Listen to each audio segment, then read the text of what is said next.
Well, the town of Luckey is home to 1,674 people, but this morning there's a push underway to get rid of 4 visitors who've called the Wood County town home for nearly a year.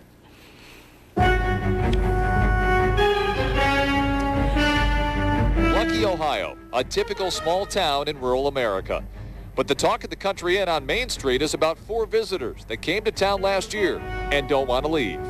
They just showed up and people started to feed them and they stayed. Dolly Heckman works at the Country Inn, where people come for breakfast nearly every morning. The opinions about the visitors are just as plentiful as the coffee. They don't bother me a bit. They're interesting to watch. They seem like they belong here in Luckey. Luckey's mayor says he didn't have much of a choice. You see, he says these visitors have a track record of vandalism. They've jumped on cars, scratching cars, there's crapping in their yards. One lady said they chased her in the garage the other day.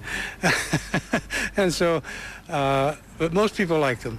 We tried to talk to the perpetrators, who we heard were hanging out around the school bus. But they saw our cameras and ran the other way. That's right, they're turkeys. 3 wild turkeys and a duck, to be exact. But that's just not any mallard.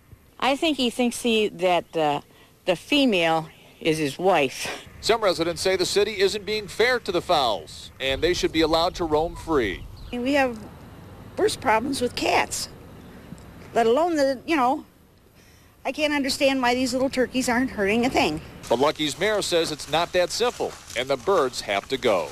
We'll catch them, yes. We'll box them, and then we'll take them out and leave them loose somewhere far away.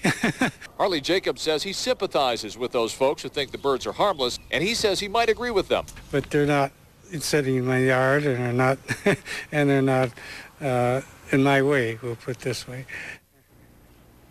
No luck for those birds. Well, Mayor Jacobs says there's no firm timetable on getting the birds moved to a new home, but he says despite the public outcry to save the birds and concerns about what will happen to them in the wild, they will have to be moved. We'll, of course, keep you posted.